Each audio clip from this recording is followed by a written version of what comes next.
Welcome back to another Friday on the Damage Report. I am Rayyvana filling in for John Idarola, and we have some great stories for you today, as well as our garbage people of the week, which we'll get to at the very, very end. So make sure to stick around to hear that. But we're going to talk about updates on Trump's many, many indictments, the big indictment and sense of updates there. We're going to talk about Peter Navarro, who's a character in the Trump cinematic universe you may have forgotten about, but what's going on with him. We're gonna talk about potential changes to custody rights in California that protect the LGBTQ community, which is fantastic. So all of that and more, and joining me to discuss all of this is Maz Jobrani. Maz, thank you so much for being with me this Friday. Thank you for having me, Rayyvana. If you guys hear any growling or barking, that's not me, that's my dog, and she's down there. So, hi, good to be here. She's excited about the show. She's on air. She really gets, before the show starts, it's like, I don't know if like back in the day when that little red light would go on and say you're being recorded. She has that, she's being recorded. She's like, oh my God, the world is watching me. So she's really excited. Well, maybe my cat will do what she tends to do and sit on top of my keyboard, and then we'll have a double pet appearance on today's show. I'm in.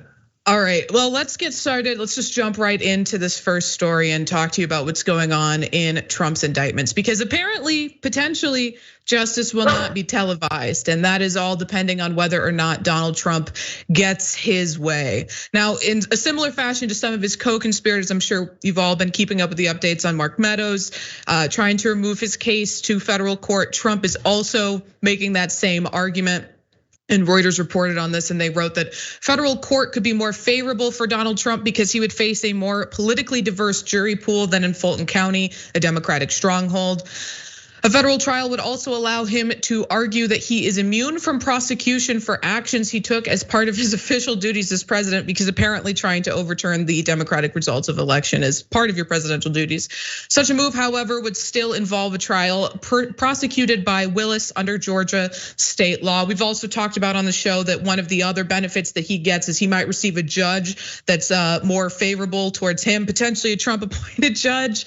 But we'll get more into that as that develops. Now, US District Judge Steve Jones is expected to rule on the petitions to move the matter into federal courts this coming week.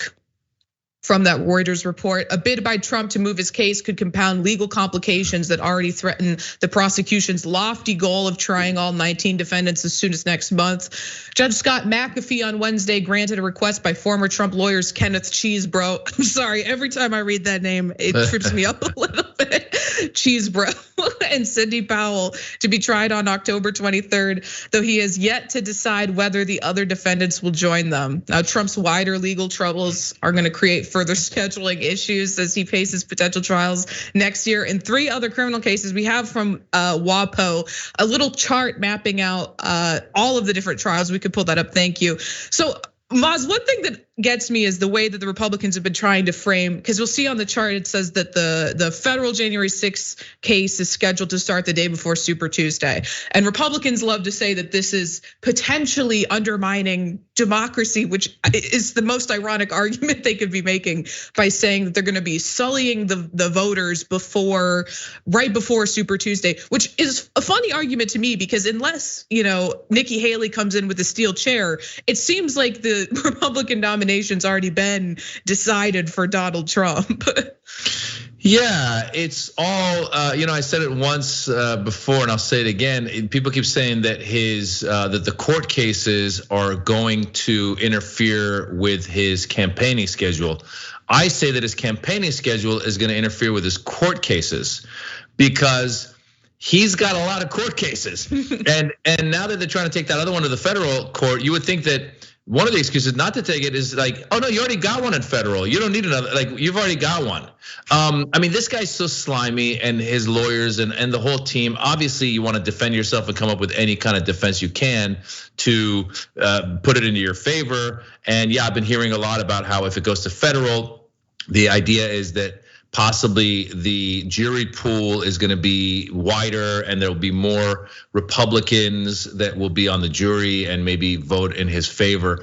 But at this point, I got to be honest with you. I'm so shocked that we're in this world right now where this guy is still out of prison and this guy has not been shunned, at least he should be exiled somewhere. After January 6th, I thought Republicans, Democrats, everybody saw with their own eyes and realized that this guy's a criminal. It's the proof. How many other ways you need to prove it? We got the phone call, we've got texts, we've got emails, we've got so much information and so much evidence that this guy is guilty, and yet he keeps trying to slime his way into another moment of being the roadrunner and us being Wile E. Coyote. It's time to just stop this dude and really put him where he needs to be. He really is a dangerous detriment to this country, to democracy, and all of the above. So, and as you said, it doesn't affect his running because whoever it is that supports him continues to support him. It blows my mind. People say, "Oh, Joe Biden is old. Donald Trump is old."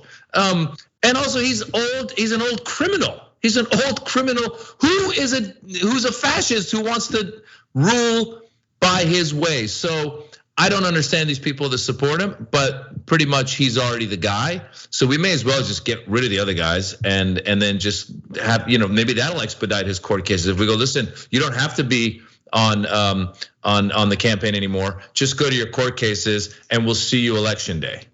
Right, and every word that comes out of Trump's mouth is a lie, except for the one time he told the truth was when he said, I could shoot someone in the middle of Fifth Avenue and I wouldn't lose a single vote. And I think just because, as you highlighted, all this irrefutable evidence that he did what he's been accused of has been made available to the public, and he's still winning the nomination by miles and miles, and it's mortifying. But what else is mortifying is, and you mentioned the jury pool and its limitations because of and how it might be more beneficial for him to move to federal because it creates the possibility that more Republicans might be weighing in. But DA Fani Willis has been highlighting and fighting for more protections for the potential juror pool because of confidentiality issues that we saw come up, particularly that we saw come up in the when it came to the grand jury indictment. But CNN reported on this and they wrote, and Fani Willis said, based on the doxing of Fulton County grand jurors and the Fulton County district attorney, it is clearly foreseeable that trial jurors will likely be doxed should their names be made available to the public. If that were to happen, the effect on jurors' ability to decide the issues before them impartially and without influence would undoubtedly be placed in jeopardy, both placing them in physical danger and materially affecting all of the defendant's constitutional right to a fair and impartial jury. And she's already under immense stress. She has a severely limited jury pool, because I was thinking about this before. You don't have to not know who Donald Trump is to be able to weigh in on a jury, but you have to be able to do it impartially. I wouldn't be able to do that. I don't think that I could ever be selected to serve on a jury in a trial like this because I couldn't be impartial. I think that he should have been locked up a long time ago. There's no way I could, even having gone to law school, being familiar with the law, I could not sit on that jury and be impartial. And he's an intensely polarizing figure. So she's already working with very slim pickings. And let's pull up this next graphic, because as we saw what happened with the grand jury, Trump supporters post names and addresses of Georgia grand jurors online. And I said this before, but I'll say it again. The only reason to do that is to incite violence against them. There is no valid reason for these conspiracy websites to be publishing this information except for to incite violence against the members of that grand jury, but also DA Fani Willis herself. So she's also been dealing with threats against her and racist attacks against her. And she's also been having to deal with attacks against her from Jim Jordan, of all people, because as you might all remember, he's decided to investigate the investigation into indicting Donald Trump. And she firmly rebuked him this week. She wrote this: your job description as a legislator does not include criminal law enforcement, nor does it include supervising a specific criminal trial because you believe that doing so will promote your partisan political objectives. Your letter makes clear that you lack a basic understanding of the law. Get his ass. Its practice and the ethical obligations of attorneys generally and prosecutors specifically. She continued on. That while settled constitutional law permits her to ignore your unjustified and illegal intrusion into an open state criminal prosecution, she would reply to some parts of his original letter. Willis also states that if people want to avoid felony charges in Fulton County, such as violation of the state's racketeering or RICO laws, then they should not commit those felonies. Willis also listed a number of suggestions for productive activity by the Judiciary Committee, among them that Congress should increase federal grant funds to test untested rape kits, of which there are hundreds of thousands in this country, by the way, and expand a program for children who are in trouble with the criminal justice system. Finally, she said that because Jordan seems to have a personal interest in her office, you should consider directing the US DOJ to investigate the racist threats that have come to my staff and me because of this investigation. One of the reasons she talked about federal funding is because Jim Jordan is leading the call to rebuke federal funding from DA Fani Willis and from Fulton County and from Georgia more generally. But all I can really say about that letter is that she ate and left no crumbs, Maz. Yeah, Rayyvana, a couple of things. First of all, you were talking about the jurors. I am always surprised. I travel the country as a comedian, and there are times when I'm talking to somebody about someone who's very prominent, and the person I'm talking to goes, "Oh, I have no idea who you're talking about." In politics, for example. So I was in Colorado, and I mentioned Lauren Boebert, and the person I was talking to was very smart, but she goes, "I don't follow out. Who is she?" And I was like, "Oh wow, there are some people that really don't want to follow politics." You're right that there's not gonna be anyone who's gonna be like, "I've never heard of Trump," but there might be somebody who goes, "Yeah, I heard about that, and I'm not quite sure." And those are the types of people, I guess, that they want on the jury, so that the person comes in impartial. And clearly, all you gotta do is play the audio tape with Ratzenberger and be like, "Oh yeah, well he clearly is asking for votes." It's just so stupid. And at the same time, what's crazy is I feel like we are playing a game, and the person on the other side is clearly cheating. Like when siblings are playing, and the one sibling is just cheating, and we're the sibling looking to our dad, going, "Dad, and the dad's like, just keep playing, Dad, but Dad."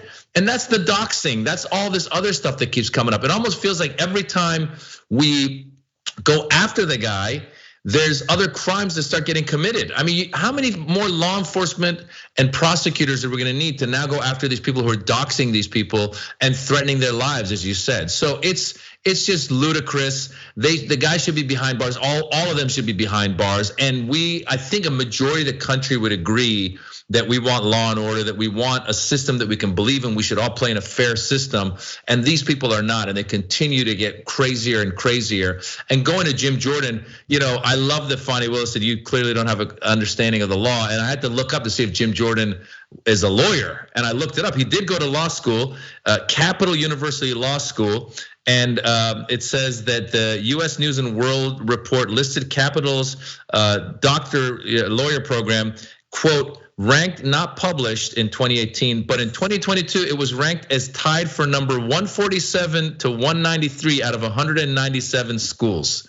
So that tells you a lot about the school he went to. Jim Jordan is an idiot. And he should be somewhere. It's funny. Jim Jordan was a wrestling coach, and clearly he's got his own scandal there. Lauren Boebert was Marjorie Taylor Greene was a CrossFit trainer. I feel like we've brought all the meatheads into Congress, and they're acting like meatheads. Huh? What a surprise. Right, and when you said that law school, I was like, I've never heard of that school before in my life, so it makes perfectly sense that it has been consistently unranked. But no, you're exactly right about the meatheads. And I mean, and what is Trump? I mean, not in an athletic sense, but just a walking, talking idiot. So never know what he's saying. I mean, and just to that point, before we get into this next topic about how these are being funded, the defenses are being funded. I mean, it's a different case, but Trump is literally recorded saying, "Look at these documents. I could have unclassified them when I was president. Now I can't. I could have done it then, and now I can't." And who is he telling that to? Kid Rock. And it's just like the dumbest people ever have put their heads together to do crime in the dumbest way possible. And I'll be damned if they get away with it, because they're doing their crimes on camera. They're doing their crimes recorded on audio. I mean, it's the same thing with the January 6ers. Republicans love committing crimes while live streaming them committing their crimes.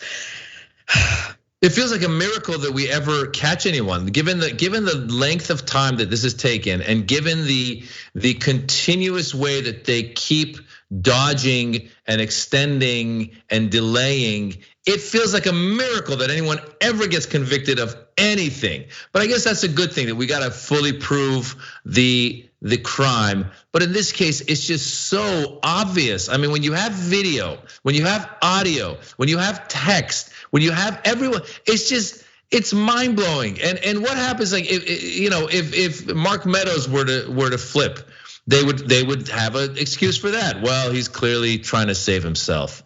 So and so forth. It's frustrating. I mean, listen, there's been a lot of great days ever since that first great day of when he lost and they announced Biden as the winner. There's been a lot of great days. Indictment days have been fun. I just can't wait till Orange Jumpsuit Day. I think that would be a really beautiful day. Right. I thought I was gonna get more out of Mugshot Day. Didn't really do it for me. Jumpsuit Day, I think I wouldn't be surprised if people weren't celebrating in the streets, honestly. Yeah. I mean, I was surprised, like, even I live in Chicago, and on election day the next day when they announced Biden won, people were outside just like, it was November, it's cold here. They were just partying outside like it was a holiday or something. It was awesome. Because they didn't have to deal with this crazy numbnut idiot. Every day I always tell people, even if you like the guy, he was on Twitter every day, just bombarding us with just crap every day.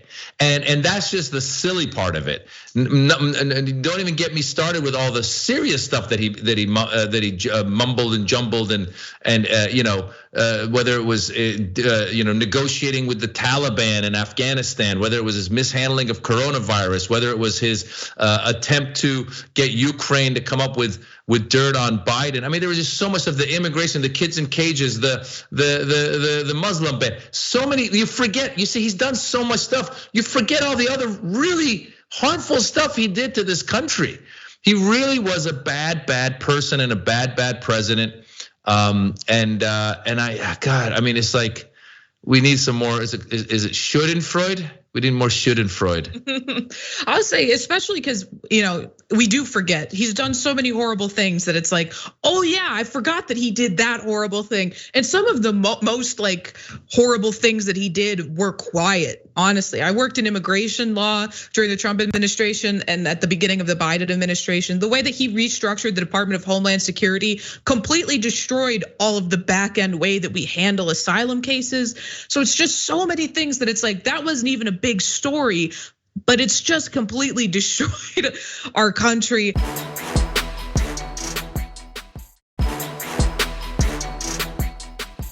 And I think we do need some moments of joy. So let's get into this next section of the story about how Trump is just running out of money, because I love that. The very, very rich president, billionaire man, is running out of money.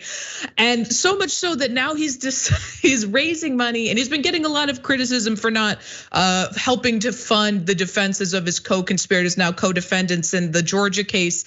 So what he's doing to raise money for them now is hosting a family-style candlelight dinner with his two sons at Mar-a-Lago to help pay the bills for his co-defendants and witnesses. New Republic reported that while the details of the event are still being worked out, it is expected to raise somewhere between $500,000 and $1 million, which in legal defense terms, I just want to say, is not that much money. For the Patriot Legal Defense Fund, a fund set up to pay the legal bills of others implicated across Trump's 4 indictments. The dinner will be held in one of the resort's private dining rooms where the table can seat about 24 attendees. It's a family style dinner, very intimate and exclusive, said one Trump official. And if you're a who's who, again, in the Trump cinematic universe, then you already know that this happened yesterday. President Donald J. Trump invites you to an evening in support of America's mayor, Rudolph Giuliani. That was last night that happened. Apparently to raise money for Giuliani, who we all know has hit financial hard times while trying to defend all of his numerous lawsuits that he's been implicated in, and his criminal case that he's been implicated in because of his defense of Donald Trump. But apparently he's not the only person running out of money, because let's pull up this headline from USA Today. Trump is running out of other people's money to pay lawyers. Save America PAC is almost broke. And from that article, it reads, white collar criminal defense attorneys who spoke to USA Today estimated his legal bills will total millions, if not tens of millions. Trump's main account that pays for legal fees, Save America, doesn't have that kind of money. It has spent almost all of the $154.6 million it raised since the 2020 election. It had 3.7 million in the bank at the end of June. And Maz, it's funny because again, first of all, the fact that he's having other people pay for his legal fees when he's bragged publicly time and time again about how rich he is, how he doesn't think about money, but now he's actually gonna have to dip into his own finances to start paying for his legal fees. Well, first of all, I'm always entertained at how these groups that are fascists and they are anti-American, they always come up with the most patriotic names. Patriot Defense Fund. It's like terrorist defense fund because they were terrorists. The people who attacked the Capitol that day were terrorists. They weren't patriots, but they called them patriots. Patriots go home. Now we've got the Patriot Defense Fund.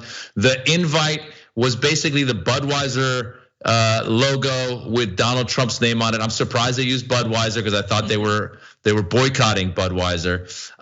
People get together to raise money to fight cancer, to help with education, to help those in need. This guy is raising money. Basically, it's the Joker raising money for the Penguin, and it's just so sad and I mean he's doing GoFundMe's is what he's doing. He's totally shameless. This guy, it's like me showing up and going like, hey guys, I'm world famous comedian. I'm the best comedian ever. I'm the most best, greatest comedian, most money making comedian ever.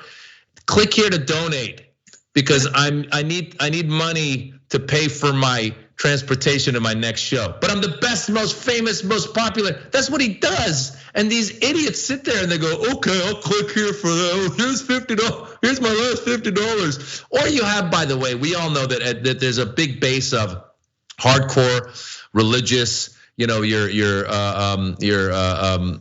are they called? The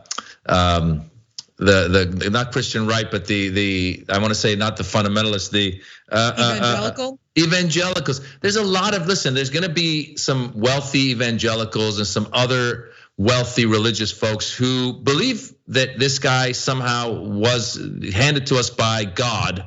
And they say, it's been written that he'll come and he'll do this. And he moved the capital of Israel to Jerusalem. He's doing all the stuff that the Bible has said. Oh, look, he got rid of abortion. Oh, look, he's doing all the good stuff. So they'll show up and give him some of their money. But again, those people are crazy too. So anyone who is rational and somewhere in the middle, you don't have to be far right or far left, just in the middle, should sit there and see this stupidity and this hypocrisy and do not donate to this guy. It's your heart. You worked for this money. Don't give him your money. God, at least don't give him your money.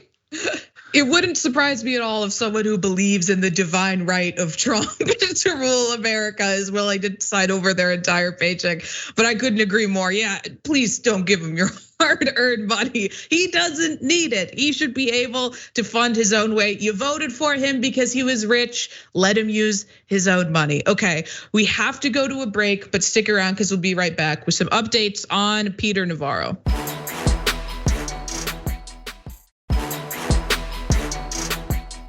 I'm gonna finish reading that comment because I was so rudely interrupted by the transition screen. Although I knew that it was coming because I definitely had a countdown. I said, I'm so crazy, I just dropped most of my ice cream sandwich into my coffee. Delicious, why not? You dunk donuts into coffee, why not dunk your ice cream sandwich into your coffee too? Okay, with that, let's move on to this next story and let's all watch this. I said from the beginning, this is going to the Supreme Court. I said from the beginning, I am willing to go to prison to settle this issue. I'm willing to do that, but I also know that the likelihood of me going to prison is relatively small because we are right on this issue. That's a guy who's definitely going to prison. Now, it's a good thing because apparently he said he's willing to do it. But if you're wondering why he's definitely going to prison. It's because he was just convicted of contempt of Congress during the January 6th investigation. And he did say that he's gonna take it all the way to the Supreme Court. I'll add, from my perspective, from my legal knowledge, there's no way on God's green earth that any appeal this man makes is going all the way to the Supreme Court. And I would assume he knows that. But NBC News reported on his conviction, so let's get into some of the facts of this.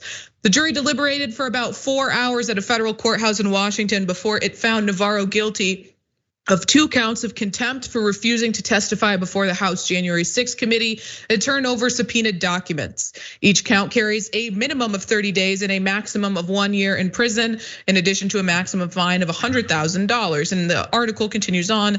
The verdict came after a 4-hour jury deliberation. After it was read, defense attorney Stanley Woodward moved for a mistrial, saying that the jurors had taken an outdoor break near where protesters and media regularly gather outside the courthouse, and came back with a verdict shortly after. Judge Amit Mehta did not immediately rule, but said he would consider written arguments on the issue, which is pretty standard process. Now, the prosecutors argued that Navarro acted as if he were above the law, which he absolutely did, when he defied a subpoena for documents and a deposition from the White House January 6th committee. Now, Peter Navarro's attorney, Stanley Woodward's arguments have been making me laugh since I was getting into them this morning. But he said that the government had failed to prove Navarro was guilty of criminal contempt of Congress, despite the fact that there was a subpoena and he didn't go, that there was a request for documents, he didn't request them. But NBC News reported of Woodward's words, for the government to prove its case beyond a reasonable doubt, it also has to prove that Dr. Navarro's failure to comply with the subpoena was not the result of accident, mistake, or inadvertence. Woodward said, stressing the final 3 words repeatedly. The case is about those 3 words, he said, adding that the government had failed to tell jurors where Navarro was when he was supposed to have appeared for his deposition with the January 6th committee. And I really love this response. On rebuttal, prosecutor John Crabb said, who cares where he was? What matters is where he wasn't, which is also, it's so funny to me that Woodward is highlighting that it couldn't have been mistake, accident, or inadvertence, because they didn't argue. And he says, highlighting those 3 words, they didn't argue that it was an accident or mistake or inadvertence. They argued that he didn't have to comply with the subpoena. So focusing on those 3 words is entirely irrelevant to the argument that they were making to the jury. And just to that point, Navarro said he didn't appear because Trump told him not to do it and to assert executive privilege. And the funniest thing to me is that Navarro could have gone. He could have gone to the deposition and attempted at least, which I don't think that there's any actual legal standing for him to do so, but he could have attempted to assert executive privilege in person, and maybe he wouldn't have been indicted and then convicted of contempt of Congress, but he didn't do that. He just didn't show up. But of course, Donald Trump had to post this on his social media site, Truth Social, in Peter Navarro's defense. He wrote, I can't believe that these fascist monsters, capitalized for no reason, have so viciously gone after the great Peter Navarro for defying the totally partisan January 6th unselect committee of political hacks and thugs, refused to go after crazy Nancy Pelosi, and the reasons she and the mayor of DC rejected 10,000 soldiers, which would have easily stopped any future security problem.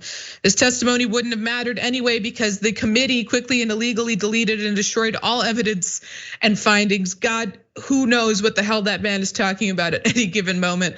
But Peter Navarro joined his friend Steve Bannon, who should be also in jail right now, by the way, because he was sentenced to 4 months in prison back in October for the exact same charges. He should have still been in prison for what Trump pardoned him for doing, but I guess that's neither here nor there. Peter Navarro was, expectedly upset about what happened. Let's watch.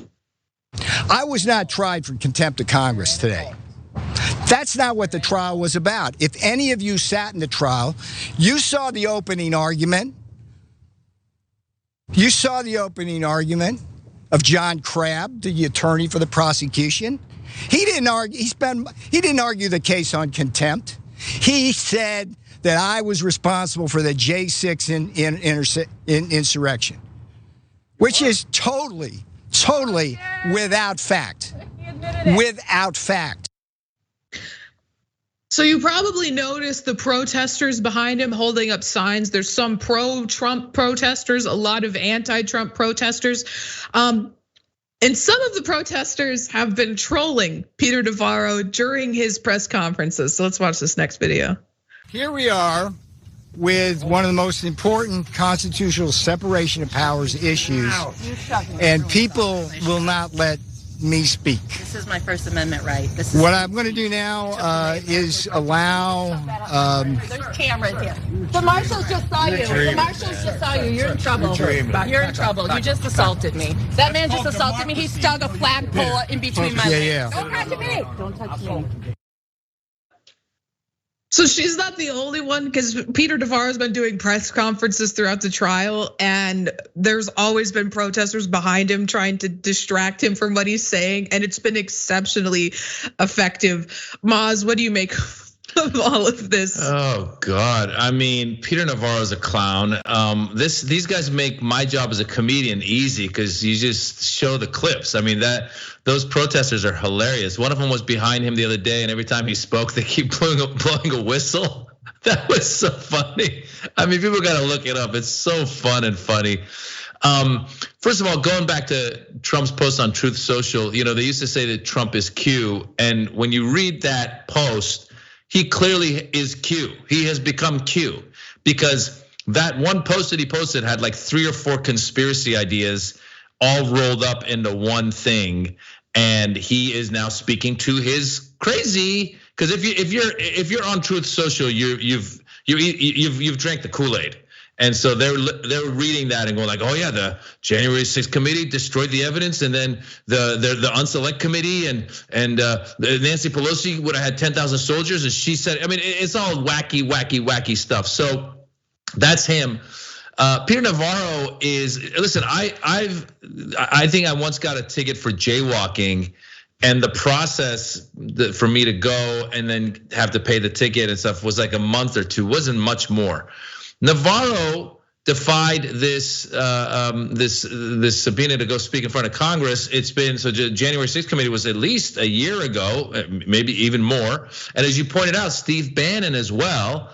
And I don't know what takes so long to get these guys and have them serve their time. You did a crime, you should serve the time. If you really are a law and order person, if you're a Republican who believes in law and order, you know what? I committed a crime, I'll do the time. That's the thing, is not one of these people who are involved with this conspiracy to overthrow democracy have admitted guilt. Not one of them has come through and been like, you know what? I messed up. I got caught up in this guy's crazy cuckoo ideas with him and Rudy Giuliani and Sidney Powell and John Eastman. All the crazies got together and they came up with a crazy idea, and it sounded good on that day. But you know what? I was wrong. I'm an American. I believe in America. I believe in law and order. I believe in democracy, and therefore I will admit my guilt. They haven't.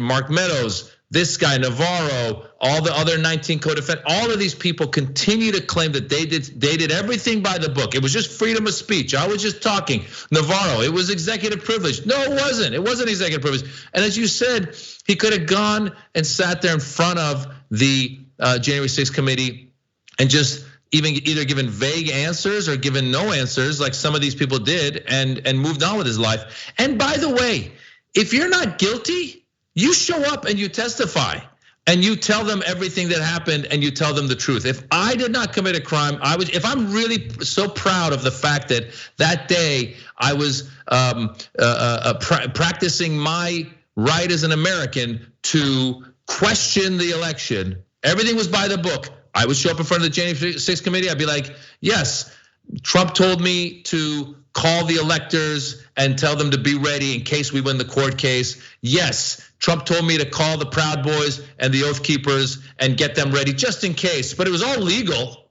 It was all legal. So they claimed they didn't do anything illegal, and then they don't want to talk about it. So which one is it? Was it legal or illegal? You tell me. You tell me, Peter Navarro, with your slick back hair. You're really stupid for a guy who's supposed to be Dr. Navarro, Dr. Seuss. I did love that his attorney referred to him as Dr. Navarro every time, obviously trying to be like, oh, come on, this guy's Dr. Navarro. He could never have committed a crime knowingly. He's too smart. He's Dr. Navarro. Yeah. Also say for any protesters in the future, if you ever want to make sure that these people's press conferences can't be reposted on social media or even played on some news, loudly bring speakers and play copyrighted music, because that's one surefire way to make sure that their words are not republished and you don't let them, get to spin the narrative in terms more favorable to themselves.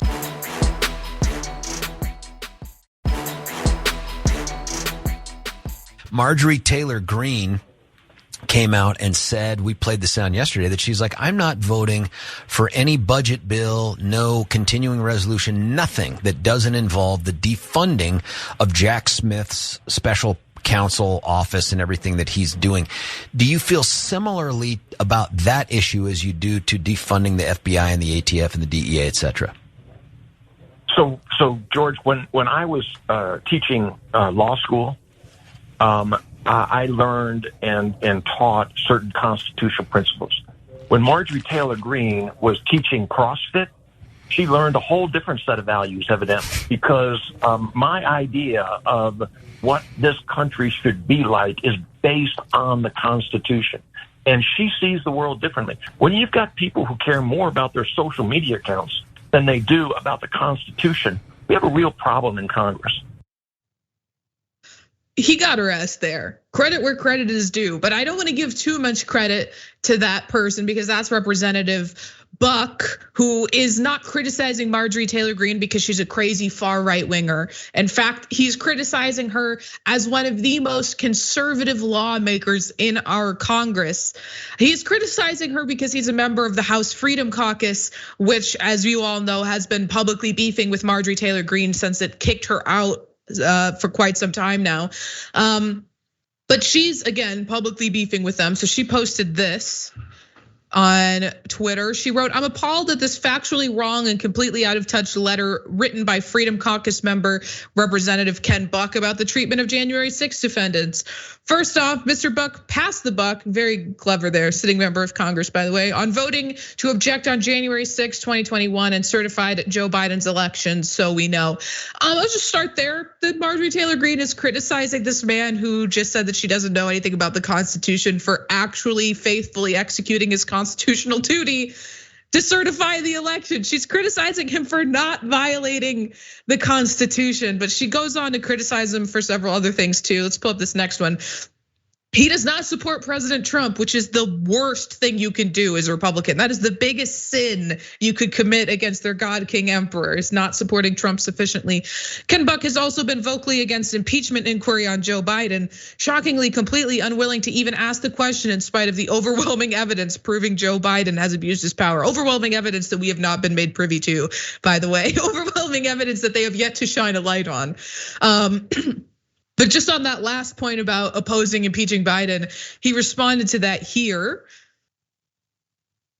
I don't see any reason to start an impeachment inquiry at this point in time when all the power, all the resources that we can muster are now being used to investigate whether Joe Biden received money from Hunter Biden or Hunter Biden's activities, or whether he in some way knew about Hunter Biden's activities. But to be clear, sir, at this point, you don't think that evidence has been presented. You're still waiting to see that evidence. I do not think that evidence has been presented, and I don't think there's a need to have an impeachment inquiry when we have three committees that are doing great work developing the kind of evidence that would lead to an impeachment inquiry.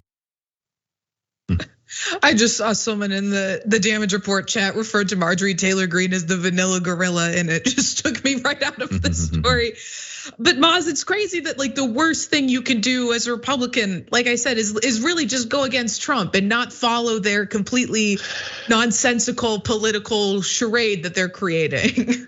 Yeah, first of all, going back to what I said earlier about these names they give themselves, the Patriot Defense Fund, the Freedom Caucus, they're the least free supporting group of people. They want fascism. They want to take away your right to choose whether you want or don't want to have an abortion. They want to, hold the economy hostage in order to get their agenda moved forward. The Freedom Caucus, for the most part, supports Donald Trump and wanted him to remain president even though he'd lost the election, which is the definition of fascism. They wanted to basically get rid of the democratic norms and keep their guy in. But they call themselves the Freedom Caucus. So let's start with that. As you said, this guy, Buck, is not the best guy either, but his takedown was great. And Marjorie Taylor Greene, it goes again back to what I said before. She does not have an understanding of the law, and yet she just spews all this stuff. The fact that she wanted Ken Buck to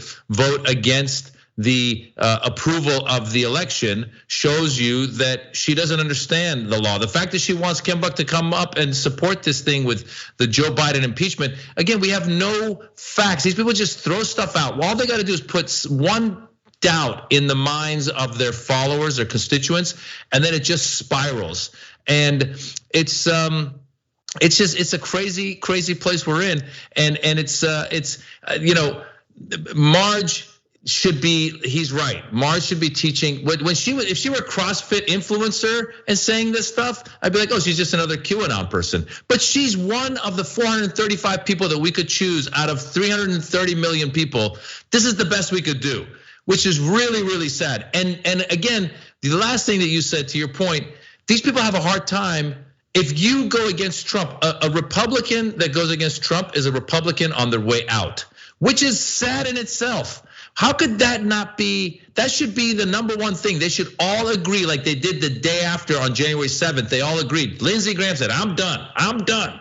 And they can't be done because they're being held hostage by their cuckoo, and they're going along, and they're being wagged by the dog, wagged by the dog. Right, and particularly concerning with Marjorie Taylor Greene is that she's cozied herself up to the Republican leadership and cemented a role for herself in the Republican Party for quite some time moving forward. So although we probably won't be able to vote her out of Congress because she lives in like a R plus 6,000 district, at least we can go and we can vote to make sure that her voice in Congress has as little say as is possible. God, okay, with that, we got to go to this next break, but stick around because after this, we're going to talk about the Danny Masterson trial and we've got some other stories.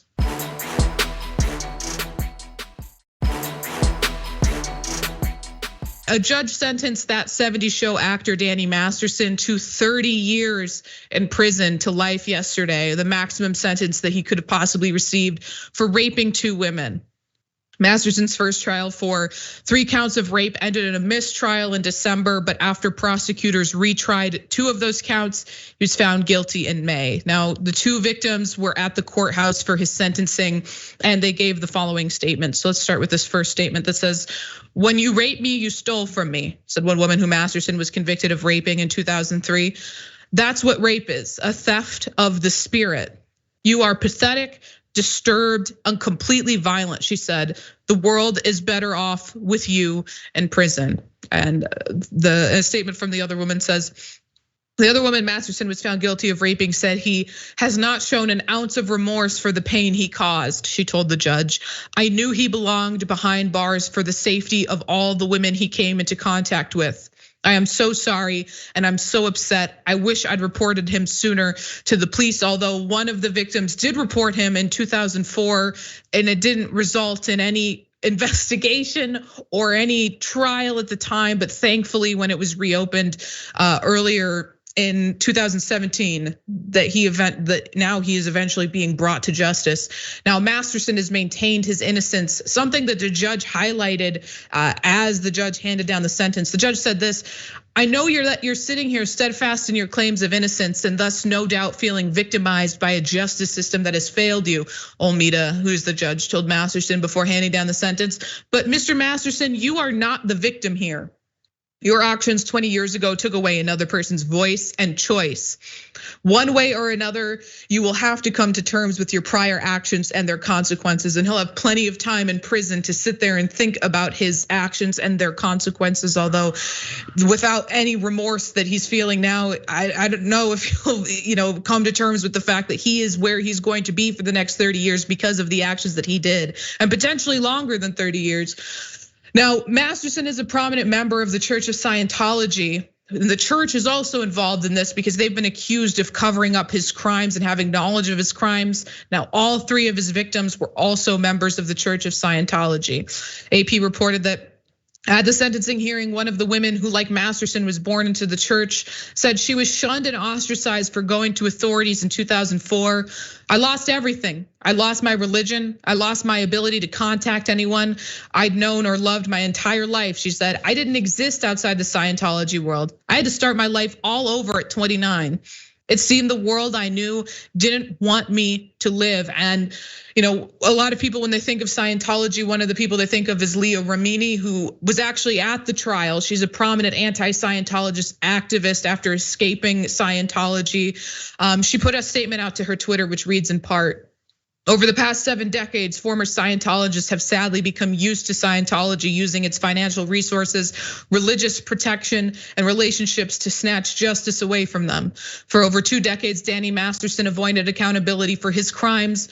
While Danny was the only one sentenced, his conviction and sentence are indictments against Scientology, its operatives, and its criminal leader, David Miscavige. And Maz, a lot of people were surprised after the first trial ended in a mistrial and the involvement to which Scientology has had in this case and in the trial and in their defense of Danny Masterson, that he was found guilty and now that he has been sentenced the maximum sentence. And a lot of people are saying it feels like a shift in the culture, because so often these crimes are committed by these prominent members of the Church of Scientology and they just get away with it. So it's, a continuation of the Me Too movement, but also in the movement against Scientology, it feels like a big victory. Yeah, I mean, this is just tragic any way you look at it from top to bottom. I mean, first of all, the victims. I mean, like she said, you don't just get over the trauma. It's not like, oh, now that he's been convicted, oh great, all is good, let me move on with my life. The trauma lives on with you the rest of your life. And it's just tragic that this happened. It's tragic that we all knew Danny Masterson as this fun guy from the show, and that it's tragic that this person that you thought was one thing is completely different. And then, as you said, with the Church of Scientology and all these organizations, I mean, it reminds me of the Catholic Church with all the issues of the priests. It seems like all these institutions try to defend themselves, as opposed to self-investigating and getting rid of those who commit crimes. And so, yes, I hope that it's a shift in the culture. I'm not holding my breath because I know that quite often these organizations have a lot of money. They're very wealthy. They're not going to admit their guilt. They're not going to admit that they are adding to this culture. But I do hope that as generations move forward, I mean, it's a slow progress, but I hope as generations move forward, we continue to call these things out and earlier, and believe the victims when they say something. I have a daughter, I would hope that, God forbid, if she ever told me anything happened to her, I would want to start by believing her first and then investigating, because here we are, these poor victims. She said she tried to say something early on and everyone turned against her, which is just, I mean, that's, from this side, it seems so obvious that you should definitely have investigated and believed her back then. But knowing that this organization like Church of Scientology or other organizations like the Catholic Church are so insulated and they're so protective, I can see how those people that are in there would have said, no, don't rock the boat. We'll figure it out. We'll slap his hand. And here we are with lives ruined years later. So I hope it's a shift in the culture. Right, especially with organizations like Scientology that have the financial resources to just demonize, and the media connections to demonize, the victims in these cases who are trying to come forward, who are trying to speak out. It's the same way that we see them react to people who leave the Church of Scientology and then speak out against the practices of Scientology and the unfair labor practices, the abuse, the sexual abuse, the violence against women. They spend all of this money and all these resources trying to smear them in the media. And I mean, it took 20 years for these women to finally get, any sort of justice out of the situation. And I just hope that, that amount of time continues to shrink and people are able to get justice sooner and sooner. Okay, that is all the time we have for the first part, but we have more on the aftermath coming up. So if you're on linear, switch over to YouTube, Twitch, or head over to our website to catch the aftermath and see our garbage people of the week. And I'm on tour. People should come see me live on tour. Absolutely. All right. We'll see everybody else in the aftermath.